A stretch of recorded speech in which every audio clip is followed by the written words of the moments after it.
I'm not sure if I've told you yet, but in 4 short weeks I'm going on a trip to Europe. This will be the 3rd trip that I've organised and been on because, as I mentioned in my 25 random facts video, my boyfriend actually lives in Spain, so I do try and get over there at least once every year or 2. So I thought today I would share a few tips for booking a trip just in case anyone watching has been thinking about it or is planning on doing this in the future. So for the main flights over to Europe, which is quite a long way from New Zealand obviously, I tend to have a look on the major airlines websites just to sort of get an idea of around what dates are cheaper than others before I really settle on the exact timing of my trip. Then I would normally go into a travel agency. There's a great one here in New Zealand called STA Travel. They often have specials for students and people under 25 that you can't actually get for yourself on airlines websites, so I always go in and get them to give me a quote.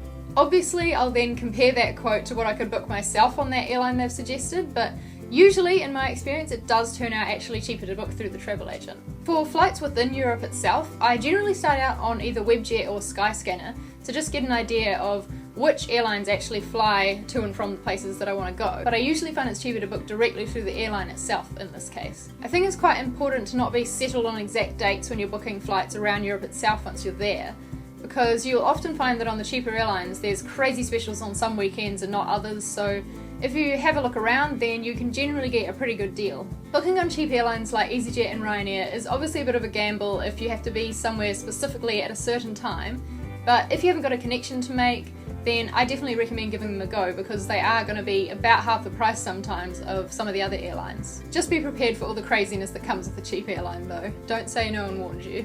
So as for where to stay in these places that you're going, I always start out with a bit of research, either by googling or even asking out on Twitter if anyone has any recommendations. I actually did that this time and an awesome account came back to me called Guide to Paris, and they had some great recommendations on which area I should stay in and even which hotel in particular would best suit my budget.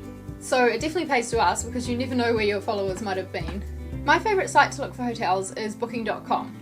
Mostly because the site is quite easy to use. There's tons of different filtering options, whether you want to filter by price or by star rating, and you can even make sure you're only searching for hotels with free Wi-Fi like I do. It's really important to read the reviews of the hotel you're about to book because pictures can lie. I read the reviews on both booking.com and on TripAdvisor, and some of the reviews you do have to take with a pinch of salt, that's for sure. But as you read more and more reviews, you'll sort of get to know which things are actually problems with a hotel and which little things are just people who like to complain. For example though, if there's like 5 different reviews that mention they didn't really feel safe in the neighbourhood the hotel was in, then definitely stay away. And on the other hand, if there's a few reviews of people complaining that breakfast wasn't later in the day, then you're probably safe to book that hotel, unless the time of breakfast matters for you too. And just as helpful as reading the bad things about hotels and reviews, it's also kind of important to read the good things. If there's a few hotels that you're trying to pick between, then if one set of reviews always mentions that it's got an amazing comfortable bed and that's really close to public transport, then you're probably going to want to pick that one over a different one that doesn't really have as much positive things to say about it. Before I leave my trip as well, I also always plan how I'm going to get from the airport to my hotel so that I don't have to worry about it when I get there. I also always do some research or ask for recommendations on restaurants and particular things I should see when I'm there because I'd rather find out now and have a chance to do it than think that I missed something later on. Planning in advance and booking everything for your trip early also usually means that you're probably going to get a better deal, and it also means you're going to have less worries in the lead up to your trip because everything's already sorted. I hope that was helpful guys.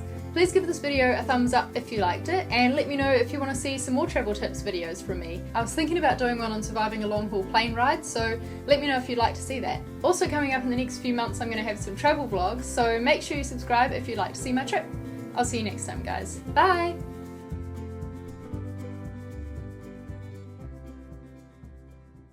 So I thought today I would whoa. And they had some awesome recommendations. Too many awesomes. Not everything's awesome.